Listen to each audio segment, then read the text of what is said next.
کسی کو شک پڑ جاتا ہے حضرت امیر معاویہ پر، او خدا کے بندے، حضرت امیر معاویہ رضی اللہ تعالیٰ عنہ تو وہ شخصیت ہے، نبی پاک صلی اللہ علیہ وسلم نے امام حسن کو اپنے ساتھ منبر پہ بٹھا کے فرمایا یہ میرا پتر چودھری ہے، یہ سردار ہے، یہ سید ہے۔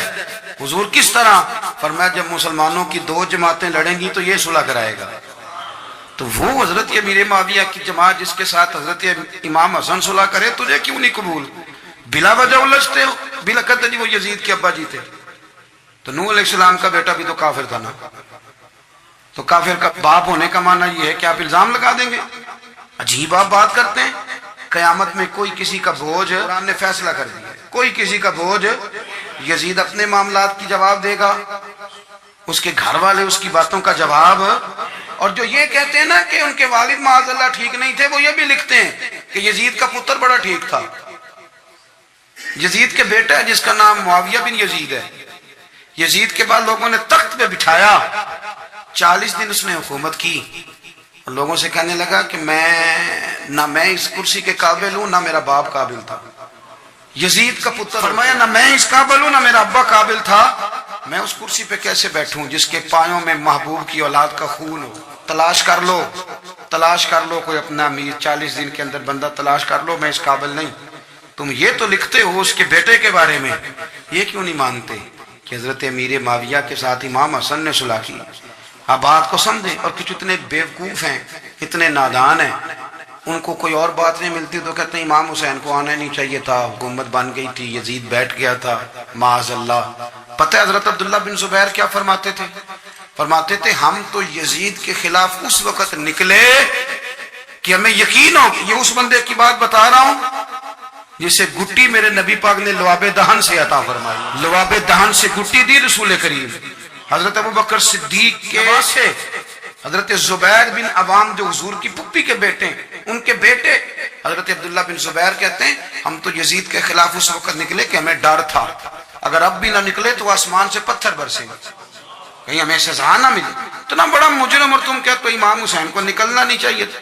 تو خرابی ہوتی ہے میرے عزیز، خرابی ہوتی ہے۔ آپ کو پتہ ہے میں ان مسائل پر کم بات کرتا ہوں لیکن ضروری بڑا سمجھتا ہوں، میں سمجھتا ہوں یہ ضروری چیزیں۔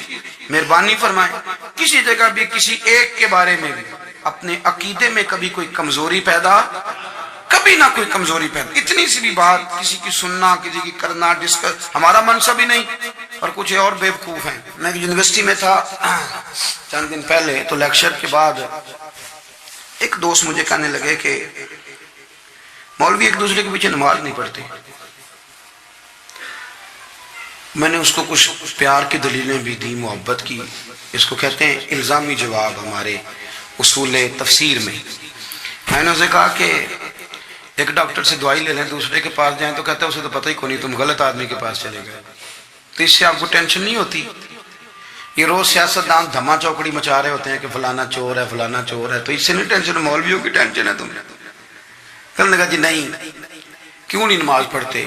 میں نے اسے کہا یار، اور وہ مجھے کہنے لگا جی آپ بڑی مثبت بات کرتے ہیں تو اس لیے میں نے آپ سے سوال کیا ہے۔ میں نے کہا یار بڑی سادی سی بات ہے، اگر تیری سمجھ میں آ گئی تو ٹھیک ہے، نہ بھی آئی تو منوانا تو میرے ذمہ ہے بھی نہیں، بتانا میرے ذمہ ہے۔ تو یہ بتا، میں نے کہا تیرے ابا جی کو، تیری اماں کو بندہ کافر کہہ گزرے، کوئی مولوی بہت بڑا شیخ الحدیث ہو، اصول تفسیر پہ، فقہ پہ، حدیث پہ دسترس رکھتا ہو، اور مستحضر علم ہو اس بندے کا، تیرے ابے اور اماں کو کافر کہے تو نماز پڑھتا ہے؟ کہنے لگا نہیں۔ تو میں نے کہا جو میرے نبی پاک کے ماں باپ کو مشرک مانے،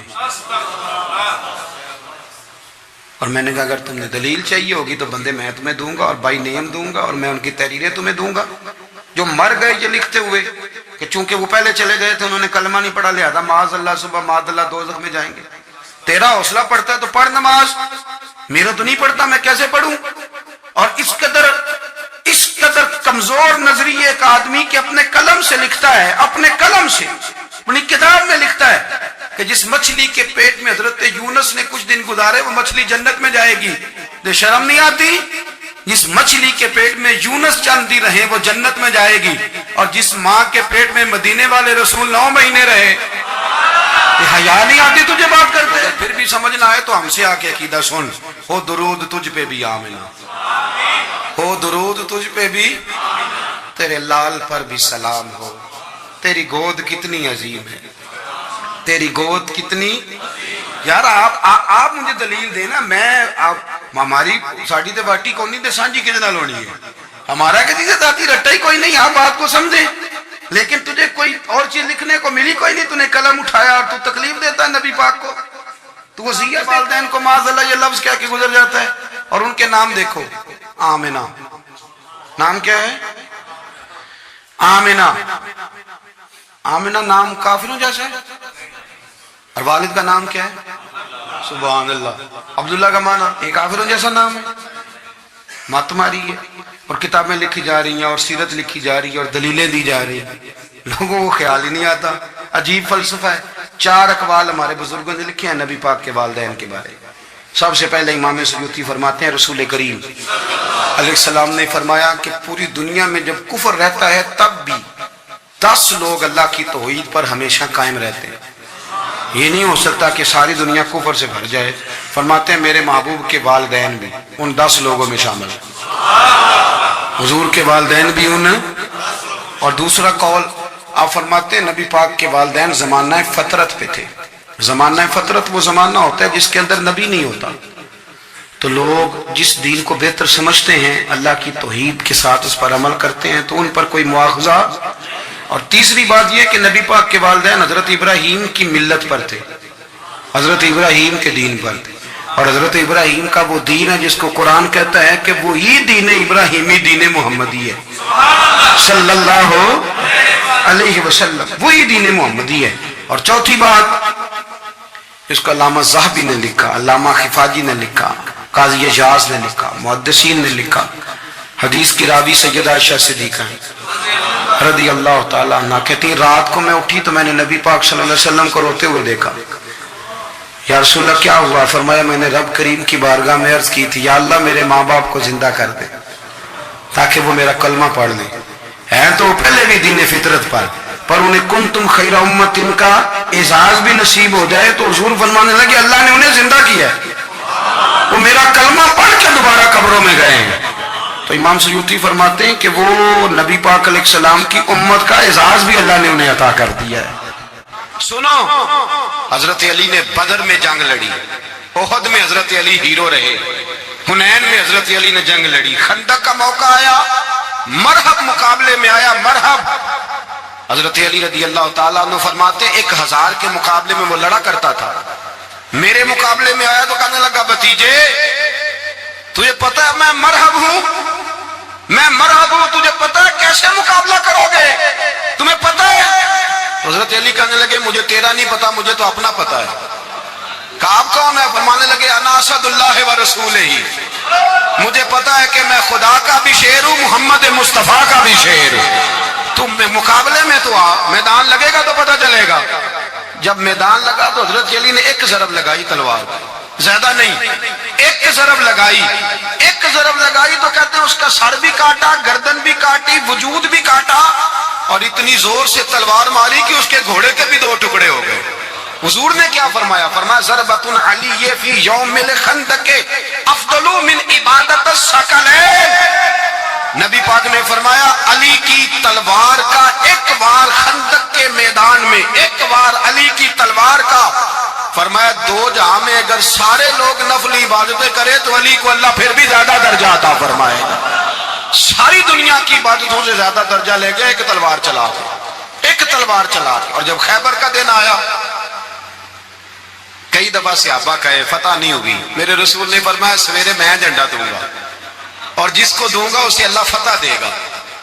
حضرت سیدنا ابو ہریرہ کہتے ہیں میں نے کان میں پوچھا، میں نے کہا حضور وہ کون ہے جس کو آپ جھنڈا دیں گے؟ چلے مجھے کان میں بتا دیں وہ کون ہے. تو حضور نے فرمایا اس کا تعارف یہ ہے کہ وہ خدا سے بھی پیار کرتا ہے، محمد مصطفیٰ سے بھی پیار کرتا ہے.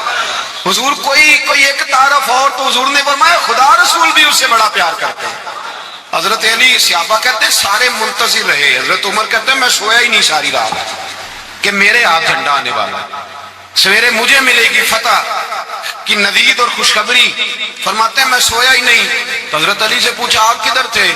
جناب علی شیر خدا رضی اللہ تعالیٰ عنہ فرماتے ہیں میں تو اپنے کمرے میں سو رہا تھا، میری تو آنکھوں میں تکلیف تھی، میں سویا ہوا تھا. پتہ کیا بنا, کوئی آیا لے کے چلا گیا, کوئی عمر بھر بھی نہ پا سکا. میرے مولا تجھ سے گلا نہیں, یہ تو اپنا اپنا نصیب. حضور سید عالم صلی اللہ علیہ وسلم نے فرمایا این علی ابن ابی طالب, علی ابن ابی طالب کو بلاؤ. حضرت علی رضی اللہ تعالیٰ عنہ آئے تو آنکھوں کے اوپر ہاتھ رکھے. میں کہا یا رسول اللہ میری آنکھوں میں درد ہے. فرمایا ہاتھ پیچھے کر, اللہ نے تیرے ہاتھ پہ فتح لکھ دی ہے, پیچھے کر ہاتھ. حضرت علی کہتے ہیں حضور نے لعاب دہن لگایا میری آنکھوں پہ, مجھے پہلے سے بھی زیادہ بہتر نظر آنا شروع ہو گیا. حضرت علی شیر خدا, ایک ہاتھ میں تلوار, ایک ہاتھ میں 40 گز اونچا تھا خیبر کا دروازہ, 40 گز چوڑا تھا. حضرت علی شیر خدا کہتے ہیں میں اللہ اکبر کے نعرے لگاتا میدان میں گیا, اللہ اکبر کے نعرے. میں رسول اللہ کا بھیجا گیا تو میں شان سے گیا کہ میں نے سیدھے ہاتھ میں تلوار تھی, الٹے ہاتھ سے پکڑ کے میں نے 2-3 دفعہ دروازے کو ہلایا اور اللہ اکبر کہہ کے جب میں نے پھینکا تو 40 گز دور جا کے گرا. 40. حضرت علی نے نا کوفے میں دعوت کی لوگوں کی, جب آپ امیر المومنین تھے, دعوت کی, سب لوگ آئے. ایک نوجوان آیا جس نے شورا سنا تھا پر حضرت علی کو دیکھا نہیں تھا, اور حضور نے فرمایا نظر الی وجہ علی عبادہ, میرے علی کا چہرہ دیکھنا بھی عبادت ہے. تو ایک صحابی نے کہا حضور جو نہ دیکھ سکے, فرمایا ذکر علی عبادہ, ان کے لیے علی کا ذکر کرنا عبادت ہے, علی کا تذکرہ کرنا بھی ان کے لیے عبادت. حضرت علی کو دیکھا نہیں تھا. جوان کہتا جب میں آیا نا میں نے لوگوں سے پوچھا وہ بوڑھے مولا علی کدھر ہے جنہوں نے خیبر کا دروازہ توڑا تھا, بڑی شہرت ہے, کدھر ہے؟ کہتے حضرت علی صاحب نے بیٹھے تھے, مجھے کسی نے کہا وہ بیٹھے ہوئے. میں گیا تو حضرت علی اخروٹ کھا رہے تھے, تو پورا زور لگا رہے ہیں تو اخروٹ کوئی نہیں ٹوٹتا, پورا زور 2-3 دفعہ, کبھی اس دانت میں کبھی اس دانت میں, ٹوٹتا ہی نہیں. کہتے میں ہنسنے لگا تو حضرت علی نے مجھے پاس بلایا, کہا بیٹے ادھر آ. تو میں گیا تو کہنے لگے کیا سوچ رہا ہے؟ کہتے میں ڈر گیا. میں نے کہا حضور کچھ بھی نہیں. لیکن نہیں جو سوچ رہا تھا تو بتا. میں نے کہا نہیں کچھ نہیں. فرمانے لگے میں بتاؤں تو کیا سوچ رہا تھا؟ بتاؤں؟ کہ حضور بتائیے. آپ فرمانے لگے تو سوچ رہا تھا بابے سے اخروٹ تو ٹوٹتا نہیں, خیبر کیسے توڑ دیا تھا؟ تو سوچ رہا تھا کہ اس سے اخروٹ تو ٹوٹتا نہیں تو خیبر کیسے توڑا تھا؟ فرماتے ہیں میں نے کہا میں یہی سوچ رہا تھا. یہ جب عرض کیا نا تو فرماتے ہیں شیر خدا کا رنگ ہی بدل گیا. پہلے مسکرا رہے تھے پھر انداز بدل گیا. انہوں نے اپنے منہ سے وہ جو خروٹ لگا تھا جھاڑا, ہاتھ یوں جھاڑے, امامہ سیدھا کیا اور فرماتے ہیں شیر خدا بن کے بیٹھ گئے. کہنے لگے بیٹے اخروٹ کو چھوڑ, کوئی خیبر آ تو لا, میں ابھی بھی توڑنے کو تیار ہوں. خیبر کوئی ہے تو لا, میں ابھی بھی توڑنے کو. دیواریں ہلتی رہتی ہیں اور در کانپ جاتا ہے. علی کا نام سن کے اب بھی خیبر کانپ جاتا ہے. اور میں تو اس کو چھوڑ اخروٹ کو تو لا. کہتے ہیں میں نے کیفیت دیکھی تو حضرت علی کا تو رنگ ہی بدل گیا. میں نے کہا واقعہ یہ توڑ ڈالیں گے, یہ خیبر آج بھی یہ توڑ ڈالیں گے, کیفیت ہی بدل گئی. فرماتے ہیں شیر خدا مسکرائے, کہنے لگے بیٹا ڈرنا, مسئلہ سمجھ. کہا حضور کیا ہے؟ آپ فرمانے لگے اخروٹ میں جسم کی قوت سے توڑ رہا ہوں اور خیبر میں نے اپنے ایمان کی قوت سے توڑا تھا. میرے ایمان میں آج بھی بڑی قوت ہے. آج بھی اگر کفر للکارے گا, آج بھی اگر دین کا دشمن للکارے گا, علی کا جذبہ جہاد آج بھی بڑا جوان ہے. غیرت ایمانی آج بھی بڑی, دین کے ساتھ وفا کا رشتہ آج بھی بڑا میرا جوان ہے. تو بتا کو خیبر توڑنا ہے تو حضرت علی شیر خدا, ہر جگہ قربانی حضرت علی کی. جب مدینے میں نا حضور نے سب کو انصار اور مہاجرین کو بھائی بھائی بنا دیا تو حضرت علی چپ کر کے کھڑے ہیں. حضور نے فرمایا کیا سوچ رہے ہو؟ کہا حضور مجھے بھی تو کسی کا بھائی بنائے نا. حضور نے فرمایا انت اخی فی الدنیا والآخرہ, تو دنیا میں بھی میرا بھائی ہے, آخرت میں بھی میرا بھائی ہے. امام راضی نے لکھی ہے ایک بات, بڑی عجیب بات لکھی. امام راضی کہتے ہیں زمین پہ نبی پاک نے حضرت علی کو بھائی بنایا تھا تو آسمانوں پہ جبریل امین نے حضرت میکائیل کو بھائی بنا لیا. تو رب کریم نے پوچھا کیوں بھائی بن گئے ہو؟ کہا تیرے محبوب کا جلوہ دیکھ کے بن گئے. جس رات نبی پاک صلی اللہ علیہ وسلم ہجرت کر کے آئے نا, ایک کو حضور نے ساتھ لے لیا, امیر المومنین حضرت ابو بکر صدیق. ابو بکر دا پہلا نمبر کس کا ہے؟ دوسرا, تیسرا, چوتھا. یہ سبق بچوں کو یاد کرائیں. اب ہمارے لوگ مسئلے بھی قوالوں سے پوچھنے لگے ہیں, فتویٰ بھی قوال کا چلتا ہے, اللہ خیر کرے. حضرت بکر صدیق کو حضور نے ساتھ لے لیا ہجرت کی رات، اور مولا علی شیر خدا کو بستر پہ سلایا۔ رستے میں بھی بڑا خطرہ تھا، پر بستر پہ اس سے زیادہ خطرہ تھا، اس لیے کہ جب چادر میں لپٹا ہوا کوئی شخص ہے تو کسی کو کیا پتا کون ہے، اگر آ کے وہ پردہ نہ ہٹاتے ایسے ہی قتل کر دیتے تو کیا پرسانے حال ہوتا، کچھ بھی نہ ہوتا۔ امام راضی کہتے ہیں رب کریم نے فرمایا جبرائیل میکائیل تم دونوں کہتے تھے ہم بھی بھائی بھائی بن گئے ہیں، بتاؤ تم میں سے کوئی ایک دوسرے پہ جان قربان کرے گا جان؟ فرشتے خاموش ہو گئے، تو رب نے فرمایا اب نیچے ذرا جلوے تو دیکھو، علی میرے رسول پہ جان قربان کر رہا ہے، جاؤ دیکھو نا جا کے جلوے، تم تو بھائی بھائی بنے تھے۔ فرشتے عرض کرنے لگے مولا ہماری ڈیوٹی کیا ہے؟ فرمایا اب تمہاری ڈیوٹی یہ ہے کہ تم جاؤ زمین پہ، دو تلواریں لے لو اور علی کی چارپائی کے اوپر کھڑے ہو جاؤ، اس نے میرے مصطفیٰ پہ جان قربان کی ہے، اس کی جان کی حفاظت کرو، وہاں کھڑے ہو جاؤ۔ فرشتے بھی کرتے ہیں تعظیم میری، فدا ہو کہ ان پر یہ عزت ملی ہے۔ حضرت شیر خدا مولا علی ہر میدان میں اول، ہر جنگ میں پیر، السابقون السابقون اولئک المقربون۔ اللہ فرماتا ہے سبقت لینے والے سبقت لے گئے، آگے گزرنے والے آگے گزر گئے، اور یہی لوگ ہیں جنہیں رب کا قرب نصیب ہوا۔ حضرت علی نے مکان نہیں بنایا، ساری زندگی مکان نہیں بنایا، کوئی کاروبار نہیں کیا ساری عمر۔ اب اس پہلو پہ بھی ذرا غور کریں، حضرت علی رضی اللہ تعالیٰ عنہ نے کوئی بینک بیلنس نہیں بنایا۔ صحابہ کرام علیہم رضوان فرماتے ہیں بڑے بڑے رشتے آئے سیدہ فاطمہ کے لیے، بڑے بڑے امیر کبیر لوگوں، حضور نے فرمایا میں رب کے فیصلے کا انتظار کر رہا ہوں۔ ایک دن تینوں یار ان لوگوں کا خلوص دیکھے مولا علی کے ساتھ، حضرت ابو بکر، حضرت عمر، حضرت عثمان، حضرت علی ایک یہودی کے باغ میں مزدوری کر رہے تھے تو وہاں گئے اور جا کے کہا علی تو حضور سے سیدہ فاطمہ کا رشتہ کیوں نہیں طلب کرتا؟ تو حضرت علی کہنے لگے بھائیو نہ مکان ہے نہ گھر ہے نہ کچھ ہے، رشتہ کیسے مانگ لوں؟ کہا تو جا تو صحیح، ہمیں تو لگتا ہے رسول پاک تیرا انتظار کر رہے ہیں۔ مولا علی شیر خدا کہتے ہیں میں گیا اور جب میں حضور کی بارگاہ میں گیا تو انہوں نے مجھے تیار کر کے بھیجا، مجھے لفظ بھی سکھائے کیا کہنے ہیں، لیکن جب میں وہاں پہنچا نا تو میرے اندر طاقت ہی ختم ہو گئی بولنے کی۔ سلام لے کے تو حضور کے پاس بیٹھ گیا، حضور نے فرمایا علی کیسے آئے ہو؟ تو میں خاموش، پھر پوچھا کیسے آئے ہو؟ میں خاموش، پھر پوچھا کیسے آئے ہو؟ میں خاموش۔ کہتے دلوں کا حال جاننے والے رسول نے فرمایا علی فاطمہ کے لیے آئے ہو؟ فاطمہ کے لیے آئے ہو؟ تو حضرت علی کہتے ہیں میرا جواب بڑا نرالا ہے، میں نے کہا حضور وہ تینوں میرے پاس باغ میں گئے تھے، وہ تینوں گئے تھے، مجھے انہوں نے بھیجا ہے۔ کہتے ہیں رسول پاک مسکرا دیے، فرمایا علی انہوں نے نہیں تجھے بھیجا، رب کریم نے فاطمہ کا تیرے ساتھ نکاح کر دیا ہے، تیرے لیے فیصلہ ہو گیا ہے، فاطمہ کا تیرے حق میں فیصلہ ہو گیا۔ حضرت علی سیدہ فاطمہ کو بیاہ کے لے گئے تو حضرت زید بن حارثہ کے مکان میں، کوئی مکان نہیں، او بھائی تو دولت دیکھ کے بیٹی کی شادی کرتا ہے، سرمایہ دیکھ کے پھر دعا کراتا ہے، دعا کریں اللہ میرے داماد کو ہدایت دے دے۔ میرے رسول نے بیٹی کی شادی کی تقوی دیکھ کے، پرہیزگاری دیکھ کے، دینداری دیکھ کے، اس شخص کو بیٹی دی جو السابقون السابقون کے درجے میں شامل، جو ان الذین آمنوا وعملوا الصالحات اولئک هم خیر البریہ کے درجے میں شامل، ان کو اپنی بیٹی دی۔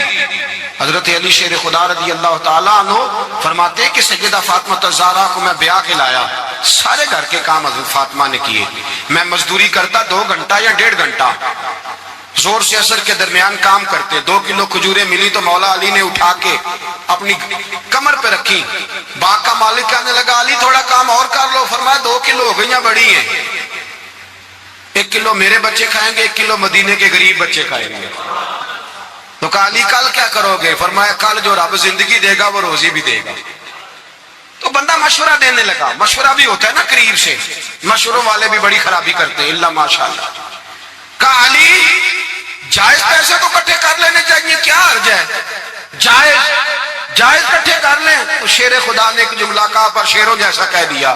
حضرت علی فرمانے لگے مال حرام ہو تو عذاب ہوتا ہے، حلال ہو تو حساب ہوتا ہے، لہذا نہ میں عذاب والا کام کرتا ہوں نہ عذاب والا کام کرتا ہوں، میں کٹھے ہی نہیں کرتا، نہ بندہ عذاب کے چکر میں پڑے نہ عذاب کے چکر میں پڑے، میں اس رستے جاتا ہی نہیں۔ مولا کائنات شیر خدا، اور بھائی حضرت سیدنا ابو ہریرہ رضی اللہ تعالیٰ عنہ فرماتے ہیں میں جب اس بات کو یاد کرتا ہوں تو آج بھی رو پڑتا ہوں. کون سی بات؟ فرمانے لگے میں کوفے کے بازار سے گزر رہا تھا تو مولا علی شیر خدا کوفے کے چوک میں کھڑے تھے اور ہاتھ میں زرہ پکڑی ہوئی تھی، وہ والی زرہ جو بدر میں بھی ان کے پاس تھی، وہ والی زرہ جو احد، حنین، خندق اور خیبر میں بھی ان کے پاس تھی. زرہ پکڑی حضرت علی نے اور شیر خدا کہہ رہے ہیں بھائیو میری زرہ خرید لو. میری زرہ، امیر المومنین ہے اس وقت، امیر وقت ہے، بادشاہ ہے، کوفے کے بازار میں، او بھائی میری زرہ خرید لو. یہ بڑی نسبت والی ہے، بدر، احد، حنین میں میرے ساتھ رہی. اور شیر خدا فرماتے کیا ہیں؟ فرماتے ہیں جب علی نے یہ لفظ کہے تو میری چیخیں نکل گئی. حضرت علی فرمانے لگے اگر میرے پاس نیا تامت خریدنے کے پیسے ہوتے تو میں اسے کبھی نہ بیچتا. نیا تامت خریدنے کے پیسے ہوتے تو میں کبھی نہ بیچتا. حضرت علی رضی اللہ تعالیٰ عنہ نے وہ زندگی گزاری، با پردہ، پرہیزگاری، درویشی، سادگی، ساری زندگی کسی کا شکوہ نہیں کیا. مولا علی شیر خدا فرماتے ہیں، امام سخاوی نے القول البدیع میں لکھا ہے، فرماتے ہیں کہ حضرت عمر کا زمانہ مبارکہ تھا، میرا بڑا ہی دل کر رہا تھا سرکار کی زیارت کرنے. حضور کے وصال کو کافی سال بیت گئے، دل بڑا پریشان تھا. میں درود شریف پڑھتا پڑھتا سو گیا. میں نے خواب دیکھی کہ اللہ کے محبوب فجر کی جماعت کرا رہے ہیں. شیر ہویا میں ترلے لے دیا کدی موڑ میرے ول باگاں، جے خواب میری وچ ایک بار جیاویں میں ساری عمر نہ جاگاں. کہتے ہیں حضور نماز پڑھا رہے تھے فجر کی، 2 سورتیں سرکار نے پڑھی پر بڑا ہی مزہ آیا، بڑا ہی مزہ. کہتے ہیں نماز مکمل کر کے نا تو سرکار نے صحابہ کی طرف رخ نور کیا تو ایک صحابی کھجوروں کا ٹوکرا لے کے آئے. یا رسول اللہ تازی کھجوریں پکیاں قبول کریں. حضور نے ایک کھجور اٹھائی، صاف کی، کھائی، باقی ایک صحابہ کو بانٹی. حضرت علی کہتے ہیں 15-16 صحابہ کے بعد میرا بھی نمبر لگا. کھجور کھائی، کھجور کا نہیں دست مصطفیٰ کا بڑا مزہ تھا. کہتے ہیں بڑا ہی مزہ آیا. ابھی میں کھجور کھا ہی رہا تھا کہ مسجد نبوی میں اذان ہو گئی. مولا علی فرماتے ہیں آنکھ کھل گئی، اٹھ میں گیا پر کھجور کا ذائقہ میرے منہ میں ابھی بھی موجود ہے. اب اس پر پورا باب باندھا ہے شاہ عبدالحق الہ آبادی نے.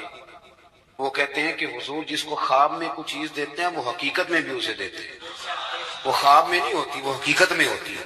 پورا باب ہے. بارہ عنوان پہ رہنا چاہتا ہوں. حضرت علی فرماتے ہیں میں اٹھا، وضو کیا، سنت پڑھی، مسجد چلا گیا، جا کے صف میں بیٹھ گیا. عمر فاروق آئے جماعت کرانے. کہتے ہیں عمر نے نماز شروع کی تو مجھے جھٹکا تب لگا جب عمر نے بھی وہی سورت شروع کر دی جو خواب میں سرکار نے پہلی رکعت میں پڑھی.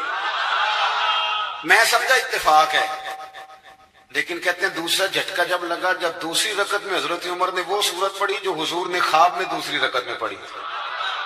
کہتے ہیں میں اب بڑا پریشان ہوں کہ یہ بات کدھر کی کدھر جا رہی ہے. مولا علی شیر خدا فرماتے ہیں نماز مکمل ہوئی تو کھجوروں کا ٹوکرا بھی آ گیا. فرماتے ہیں اب تو میری حیرت کی حد نہ رہی. حضرت عمر نے کھجور اٹھائی، صاف کی، کھائی، دوسرے صحابی کو، تیسرے کو، چوتھے کو، 15-16 صحابہ کو ملی، مجھے بھی دی. کہتے ہیں کھجور کھائی، مزہ بڑا ہے.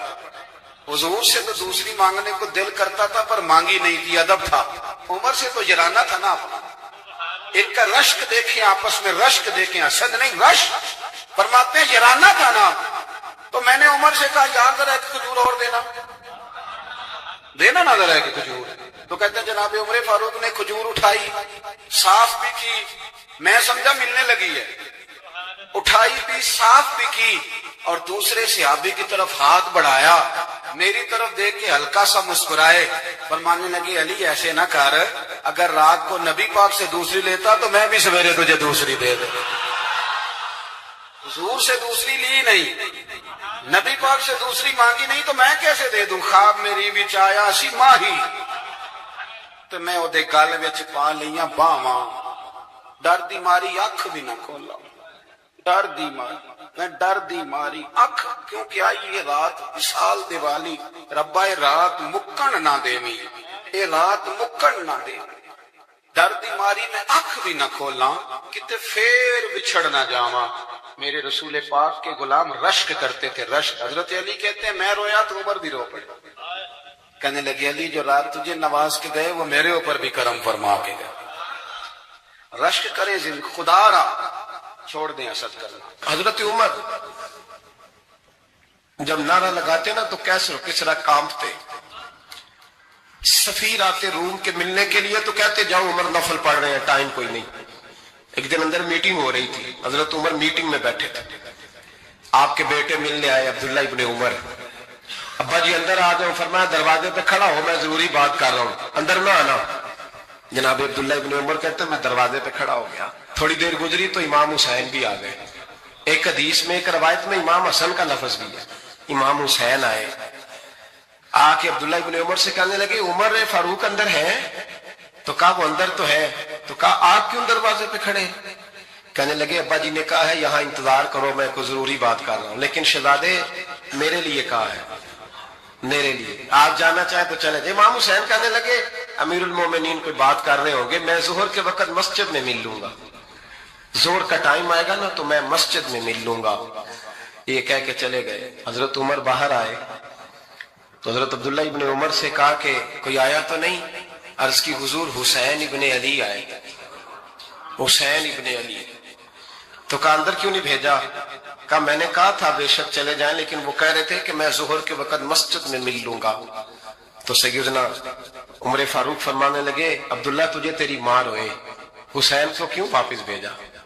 پھر عمر دنیا داروں کے سامنے ڈٹنا، کھڑا ہونا عمر پہ ختم ہے، لیکن جو اندر کی بات ہے نا، روح کی، جو عقیدت کی بات ہے، جو وفا کا رشتہ ہے، اس کو کون سمجھے؟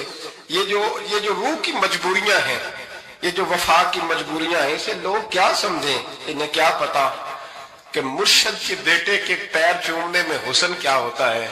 انہیں کیا پتا کہ جب استاد کا بیٹا گھر میں آتا ہے تو دل کرتا ہے مکان بیچ کے اسے دے دیں، اس کے باپ کی نیکیاں بڑی ہیں۔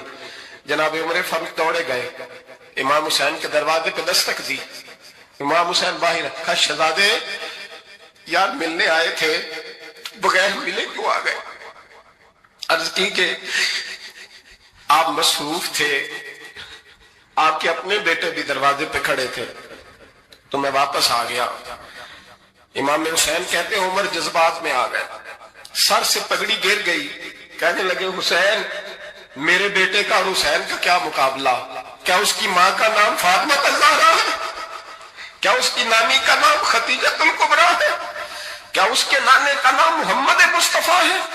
اور پھر سر سے پکڑی اتری تھی، اپنے بال زور سے پکڑ لیے، کہنے لگے حسین میں نا مکے میں اونٹ چرایا کرتا تھا اور ڈنڈوں سے مار کھاتا تھا اپنے باپ سے، یہ جو آج ساری دنیا میں عمر کے نعرے لگتے ہیں یہ تیرے نانے کا صدقہ ہے۔ شہزادے میری وفا اور میری وفا میں جب تیرا دل کرے نا توڑ کے آ جایا کر۔ عمر تو لوگ ایک دن امام حسین نے آ کے نا جناب فاروق اعظم سے کہا، خطبہ دے رہے تھے بچوں کی طبیعت شروع میں، پتہ نہیں کیا بات آئی امام حسین کے دل میں، کہنے لگے عمر نیچے اترو، یہ میرے نانا کا ممبر ہے۔ تو حضرت سیدنا عمر سنو، کبھی میرا بھی بچہ آ جائے تو میں کہتا ہوں اس کو پکڑو یار، بچوں کو تو نہیں نا جمعوں میں مطلب ذکر کیا جاتا، اترنا میرے نانے کا ممبر ہے۔ جناب عمر اتر کے نیچے کھڑے ہو گئے، تو کہا جا کے اپنے نانے کے ممبر پہ بیٹھ۔ تو حضرت عمر رو پڑے، کہنے لگے شہزادے میرے نانے کا ممبر ہی کوئی نہیں ہے ہی نہیں، یہ ممبر یہ مصلی یہ تیرے نانے کی شان ہے، میرے نانے کا کوئی ممبر نہیں، تیرے ہی نانے کا ممبر ہے۔ تھوڑی دیر کھڑے رہے تو امام حسین کہنے لگے اچھا کوئی نہیں آپ کے نانے کا ممبر کا نہیں، کہا چلو پھر میرے نانے کے ممبر پہ بیٹھ جاؤ، چلو خیر ہے، کوئی نہیں آپ کے نانے کا، کہا نہیں، تو کہا کوئی نہیں پھر میرے نانے کے۔ جب حضرت عمر بیٹھے تو بڑا شاندار جملہ کہا، فرمانے لگے میں ممبر پر مرضی سے نہیں بیٹھا تھا، مجھے ابو بکر نے بٹھایا تھا، اور پھر حسین کے کہنے پہ میں اترا ہوں، اب مجھے حسین نے بٹھایا ہے، اب کسی کی جرت ہے تو عمر کو اتار کے دکھائے، اب میں حسین کا تیری نسل پاک میں۔ یار کتنی بے شرمی کی بات ہے، لوگ امام حسین کو باغی کہے۔ حضور کا وصال ہوا نا تو امام حسن اور امام حسین کی عمریں ابھی 7-8 سال 9 سال کے بیچ تھی، تو حضرت مولا علی شیر خدا رضی اللہ تعالیٰ عنہ کے ساتھ امام حسن آئے مسجد میں، تو ممبر پہ بیٹھے ہوئے دیکھا حضرت ابوبکر صدیق کو، تو کہنے لگے نیچے اترنا میرے نانا کا ممبر ہے۔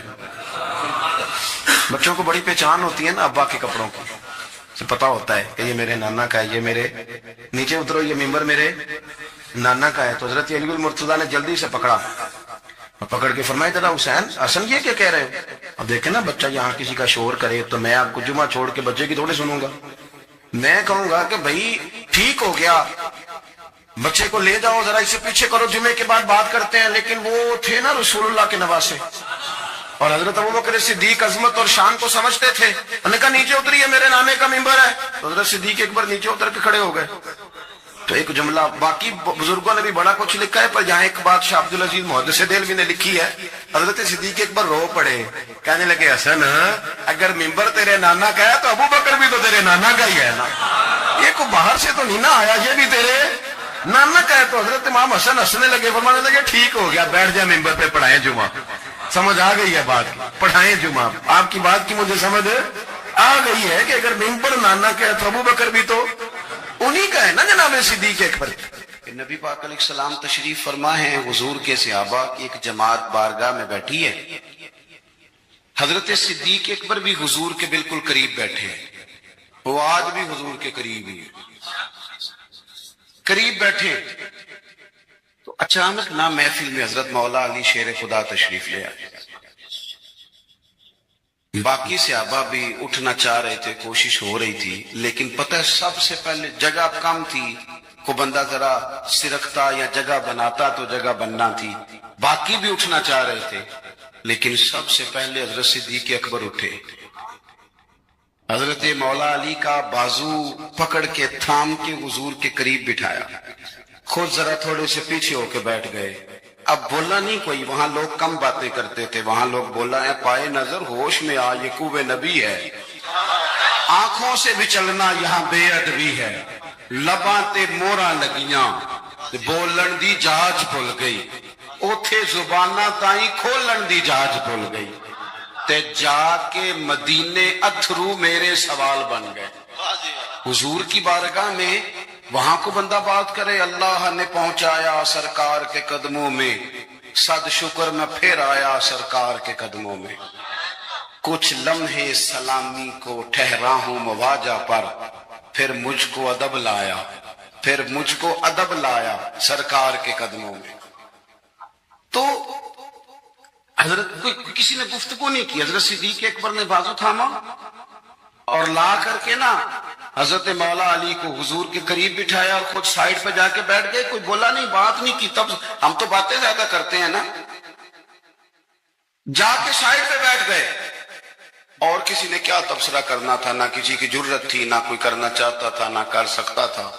تھوڑی دیر خاموشی رہی، پھر میرے کریم بولے اور حضور بول کے فرمانے لگے دیکھا تم نے ابو بکر نے کیا کیا ہے. اور پھر حضور فرمانے لگے عزت والا ہی کسی کی عزت کو پہچان سکتا ہے، فضل والے ہی اہل فضل کو پہچانا کرتے ہیں. میں ذمہ داری سے کہتا ہوں کہ مولا علی کی شان کو اگر سمجھ سکتے ہیں تو ابو بکر صدیق سمجھ سکتے ہیں، اور حضرت صدیق اکبر کا مقام اگر کوئی جان سکتا ہے تو مولا علی ہی جان سکتے ہیں. آج ہم ذکر کر رہے ہیں نا امام حسین کا. امام حسین رضی اللہ تعالیٰ عنہ، میرے جیسے بندے کی تو زبان نہیں اس قابل نہیں کہ ان کا نام لے سکے. کہاں سیدنا امام حسن اور کہاں سیدنا امام حسین اور کہاں ہم لوگ. ہماری حیثیت ہے، ہم تو یہ تو وہ لوگ ہیں جن کا نام ذریعہ نجات ہے، جن کا تذکرہ ذریعہ نجات ہے. یہ سارے اسی دریائے محبت کی نہریں ہیں جس کو مدینے والے محبوب نے اپنے دست مبارک سے چلایا ہے. حضرت امام حسین رضی اللہ تعالیٰ عنہ یہ حضور کی اولاد پاک ہیں. پیروں کو نہ تھوڑی مٹی لگ گئی، عمر جوانی کی تھی، داڑھی مبارک ساری سیاہ تھی، کالی تھی. حضرت ابو ہریرہ ان سے سالوں بڑے تھے، امیر المومنین فی الحدیث. حضرت ابو ہریرہ نے دیکھا کہ امام حسین کے مقدس قدموں کو مٹی لگ گئی. کسی سے بھی کہا جا سکتا تھا ذرا امام صاحب کی توجہ کرانا، یہ ذرا مٹی اتار دینا، لیکن حضرت ابو ہریرہ جھٹ سے اٹھے، اپنی پگڑی کھولی، اس کا پلو لیا اور حضرت امام حسین کے پیروں سے مٹی صاف کرنی شروع کر دی. کیوں کہ اہل فضل ہی کسی کی فضیلت کو جان سکتا. عزت والا ہی کسی کو عزت دیتا ہے، جس کے پاس وقار ہو۔ او میرے سنگیوں، لوگوں کی باتوں میں نہ آنا، یہ تمہیں الجھا دیں گے، یہ تمہیں تفریق میں ڈال دیں گے، یہ انتشار برپا کریں گے۔ یہ وہ حسین جماعت ہے جو حضور کے سامنے بیٹھا کرتی، ان سے پیار کرنا، ان سے محبت کرنا۔ آپ کبھی ترمذی کی ایک حدیث پڑھیں تو مر جانے کو جی کرتا ہے۔ حضور نے فرمایا تھا، میرے صحابہ کے بارے میں اللہ سے ڈرنا، میرے بعد انہیں اپنی زبانوں کا نشانہ نہ بنانا۔ کاش کوئی ان جملوں کا درد سمجھ سکے۔ فرمایا رب سے ڈرنا، اور کریم فرمانے لگے جس نے ان سے محبت کی میری محبت کی وجہ سے محبت کی، اور جس نے ان سے عداوت رکھی میری وجہ سے رکھی۔ کبھی بھی کسی میں، اور جو حضور کی اولاد ہے، صحابہ کرام نے ایک جگہ کچھ نذرانہ جمع کیا اور جمع کر کے کہا کہ حضور کی بارگاہ میں پیش کرنا ہے۔ اخراجات بہت زیادہ ہیں اور ظاہری وسائل اس ترتیب سے نہیں ہیں، یہ نذرانہ ہر مہینے پیش کرنا ہے۔ جب وہ لے کے حضور کی بارگاہ میں گئے نا تو اللہ نے قرآن نازل کر دیا، فرمایا محبوب ان سے کہہ دو لا اسألکم علیہ اجرا، میں تبلیغ دین پر تم سے کوئی اجر نہیں مانگتا، الا المودۃ فی القربى، بس میرے قریبیوں سے پیار کرتے رہنا، میرے قریبیوں سے محبت کرنا، پیار کرنا قریبیوں سے۔ حسنین کریمین سے جو حضور کا پیار ہے، جو نبی پاک علیہ السلام کی ان کے ساتھ والہانہ محبت ہے۔ اعلیٰ حضرت بریلوی نے حدیث لکھی ہے، راوی حضرت عثمان غنی ہے رضی اللہ تعالیٰ عنہ۔ حضور سید عالم صلی اللہ تعالیٰ علیہ وآلہ وسلم نے نا گھر میں پیغام بھیجا، فرمایا فاطمہ سے کہو ذرا حسن حسین کو تو بھیجے۔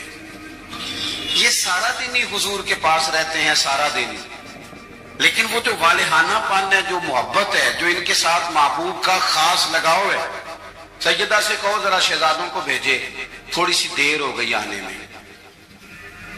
اعلیٰ حضرت فرماتے ہیں یوں لگتا جیسے سیدہ فاطمہ کپڑے نہیں ماں بدلنے لگتی بچوں کی، خوشبو نہیں لگانے لگتی، تھوڑی تیاری میں دیر ہو گئی تو محبوب نے نظریں جمائی ہیں اس حجرے کی طرف جہاں سے امام حسن اور حسین نے آنا ہے۔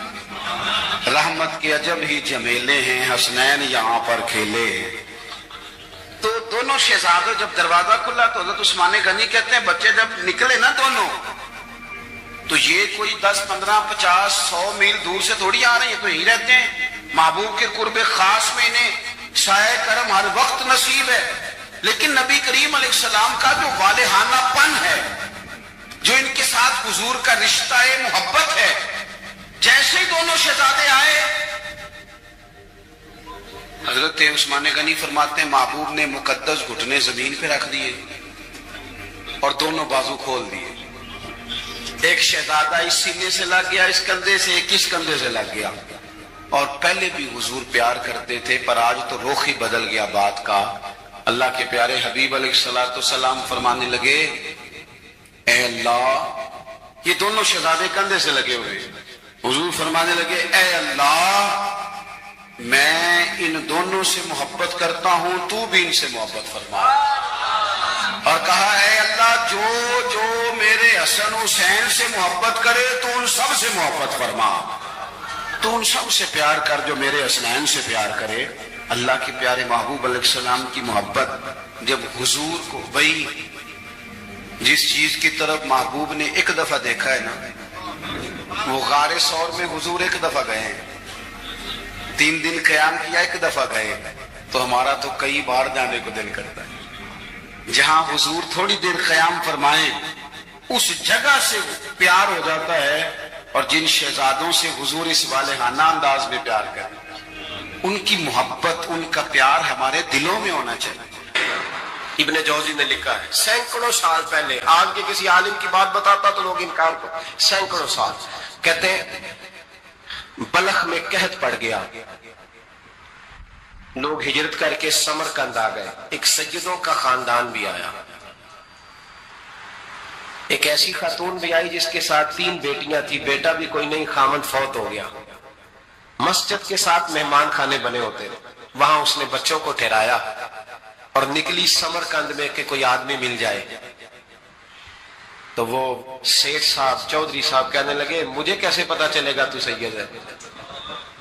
مجھے بتاؤ کسی کو چوک میں کھڑا کر کے کہا جائے بتاؤ تو کون ہوتا ہے، اس شخص کا کیا اشر ہوتا ہے، کیا حال ہوتا ہے؟ کہا کیسے پتا چلے گا؟ تو سید زادی نے اپنا پلو کھولا اور اپنے آنسو دونوں آنکھوں سے صاف کیے تو کہنے لگی اللہ تیرا بھلا کرے، میں ثابت نہیں کر سکتی کہ میں حضور کا خاندان، میرے پاس کوئی دلیل نہیں، میں نہیں بتا سکتی۔ چل ٹھیک ہے، چلی گئی۔ کسی نے بتایا کہ یہاں ایک یہودی بھی رہتا ہے، وہ بڑا سخی ہے، یا آتش پرست ہے یا پارسی ہے کافر غیر، سخی بڑا ہے۔ اس کے پاس گئی، بیٹھی رہی، لوگ بیٹھے تھے، جب چلے گئے تو قریب گئی، کہنے لگی مجبور ہوں، پریشان ہوں، غریب نہیں ہوں۔ کہنے لگا بی بی تجھے کبھی دیکھا نہیں، سمرقند کی اتنی آبادی نہیں، میں سارے شہر، تو کون ہے؟ تو کہنے لگی تعارف نہ ہی پوچھے تو اچھا ہے۔ اس نے کہا چلو اگر پتہ چل جائے تو۔ کہنے لگی میں مسلمانوں کے نبی کی اولاد ہوں، مسلمانوں۔ اس نے کہا پیغمبر خدا کی اولاد؟ اٹھ کے کھڑا ہو گیا، بی بی کو ساتھ لیا، گھر گیا، کہنے لگا جو صاف ستھرا کمرہ ہے نا اسے پھر دھو ڈالو، ایک دفعہ پھر دھو ڈالو۔ کمرہ دھلایا، صاف کرایا، پھر کہنے لگا بی بی میرے برتن زیادہ صاف ستھرے نہیں، میں نئے نہ خرید کے لا دوں۔ پھر نئے برتن لایا، پھر اپنے بچوں سے کہنے لگا اونچا نہ بھولنا، یہ سیدہ فاطمہ کی شہزادیاں آئی ہیں، یہاں کوئی شخص اونچی بات نہ کرے۔ پھر کہنے لگا بی بی جو میرا بالکل طیب اور حلال رزق ہے نا یہ اس میں سے لنگر ہے، لیکن چونکہ میں غیر مسلم ہوں مجھے سلیقے نہیں آتے، جیسا تیسا بھی ہو نا اسے قبول کر لینا۔ خاتون کو کہنے لگا یہ گھر ہے، جب تک جی چاہے یہاں رہنا، اور دیکھنا ہو سکے تو رات اپنے نبی سے سفارش کرنا، میرا بھی کوئی مسئلہ، میری بھی کوئی قبولیت کہیں ہو جائے۔ وہ مسلمان کہلانے والا رات کو سویا، کہتے جنت سجی ہوئی ہے، لوگ جنت میں جا رہے ہیں، لائنیں لگی ہوئی ہیں، نبی پاک لوگوں کو جنت میں بھیج رہے ہیں۔ میں بھی دوڑ کے لائن میں لگ گیا، فرشتے نے میرا بازو پکڑا، کہا پیچھے ہٹ۔ تو میں دوڑ کے حضور کی بارگاہ میں گیا، میں حضور سارے جنت میں جا رہے ہیں، یہ مجھے نہیں جانے دیتا۔ تو نبی پاک نے فرمایا تو کون ہے؟ کہ یا رسول اللہ میں مسلمان ہوں۔ کہتے ہیں حضور مجھ سے فرمانے لگے کوئی دلیل ہے تیرے پاس؟ دلیل ہے کوئی تیرے پاس؟ میں چپ کر گیا۔ فرمایا میری بیٹی تیرے دروازے پر آ ہی گئی تھی تو دلیلیں پوچھنے لگ گیا تھا۔ میں جا دوڑ جا، سویرے آنکھ کھلی تو گلیوں میں ڈھونڈتا پھرتا ہے، تلاش کرتا پھرتا ہے، کونے کونے میں جاتا ہے وہ سادات کا گھرانہ کہاں گیا، ڈھونڈتے ڈھونڈتے اس غیر مسلم کے دروازے پہ جا کے پہچان لیا۔ تو کہنے لگا خدا کا واسطہ جو تو نے نوکری کی ہے نا ان کی مجھ سے 11 گنا لے لے، یہ سادات کا گھر مجھے دے دے۔ تو کہنے لگا کل تو آتا تو شاید بات اور ہوتی، آج بات اور ہے۔ اس نے کہا مہربانی کر، کہا نہیں کل تو آتا تو معاملہ اور تھا، آج معاملہ آج اور ہے، رنگ بدل گیا ہے، حالات تبدیل ہو گئے ہیں، اب تو دیکھ تاک کے آیا، جا دوڑ جا۔ کہنے لگا نہیں مہربانی کر دے دے، تو غیر مسلم میں تیرا کیا تعلق؟ کہنے لگا چپ کر، غیر مسلم میں کل تک تھا، کل سے سجدوں سے پیار کیا ہے تو میرے حالات سنور گئے ہیں، وہ جو نظارے تو نے رات خواب میں دیکھے ہیں میں نے جاگتی آنکھوں سے دیکھے ہیں، میں نے جاگتی آنکھوں سے، اور تو نے کسی مفتی پیر عالم کے ہاتھ پہ کلمہ پڑھا ہے، میں نے رات محمد عربی کے ہاتھ پہ کلمہ پڑھا ہے۔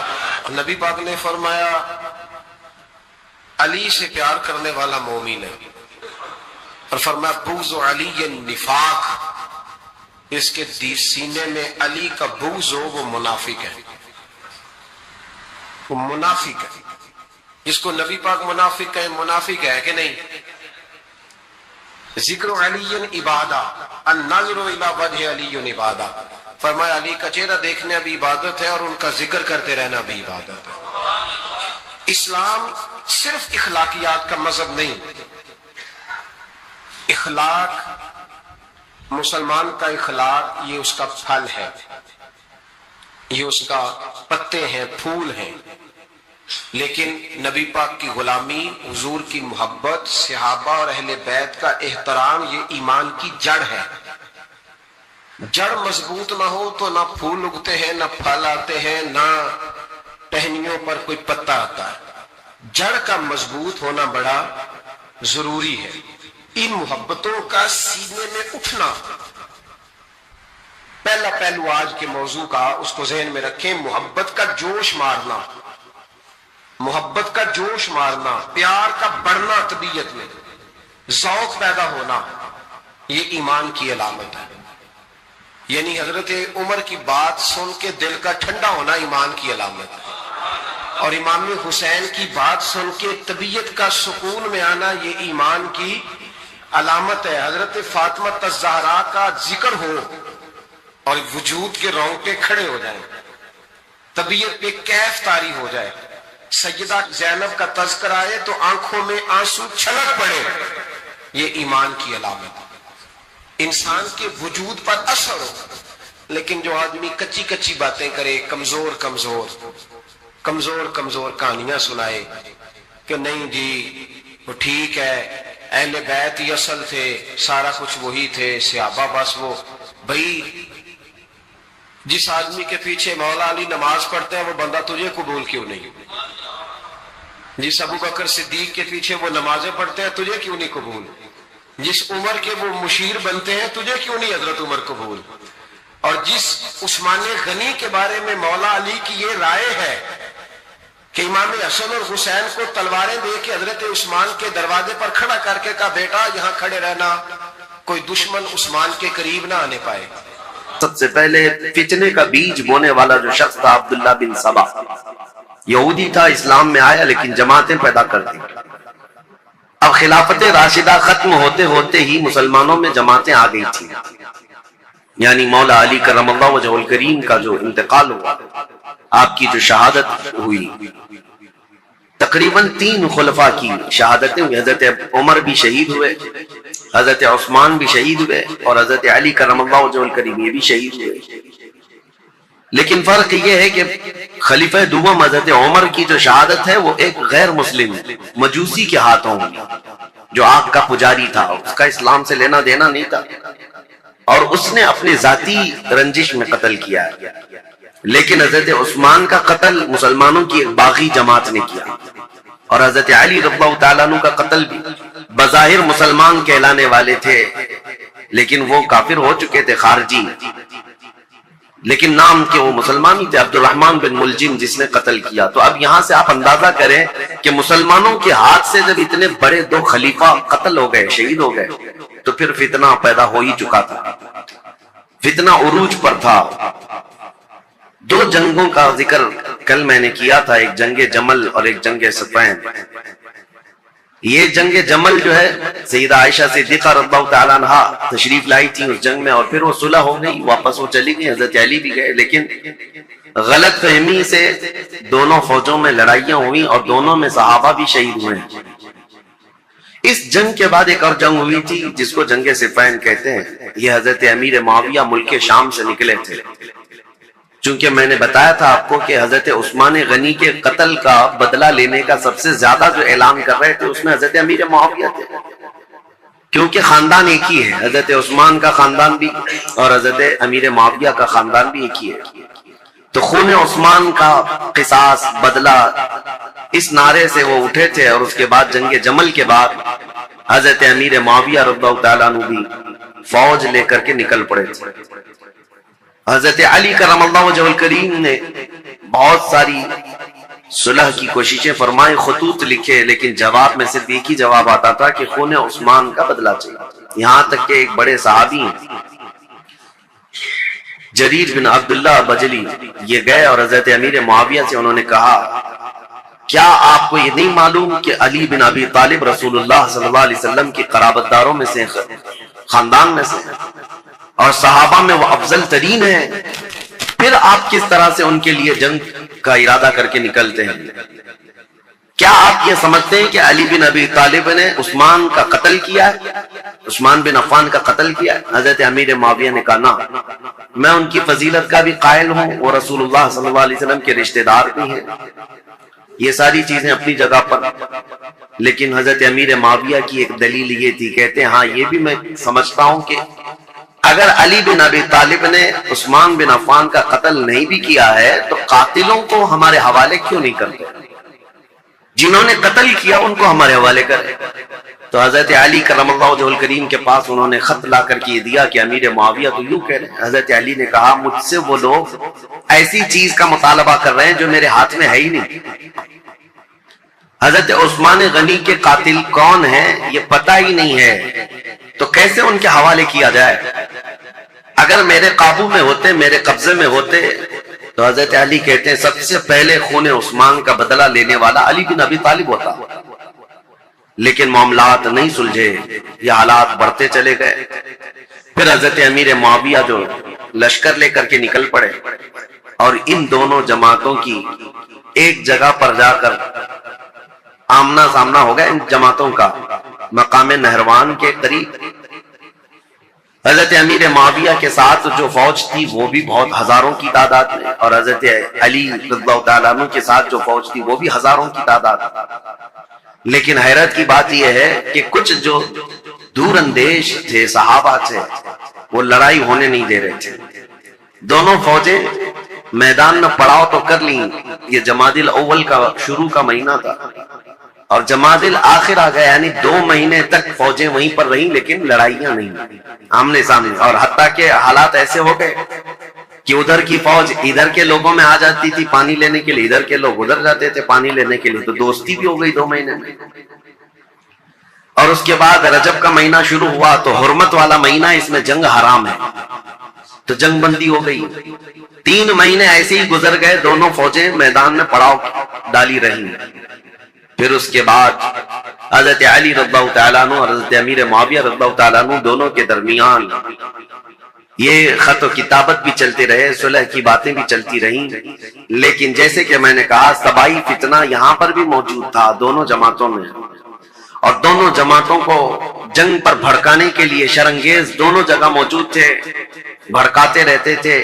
اور اس کے بعد ناگہانی رجب کا مہینہ ختم ہوا تو اچانک ان دونوں میں مٹ بھیڑ ہوئی، جس میں حضرت علی رضی اللہ تعالیٰ عنہ کی طرف سے آئے ہوئی جماعت میں 25,000 لوگ قتل ہوئے تھے، حضرت امیر معاویہ کی طرف سے آئے ہوئے لوگوں میں 45,000 لوگ قتل ہوئے تھے۔ اس ایک جنگ میں 70,000 لوگ قتل ہوئے، یہ معمولی چیز ہے؟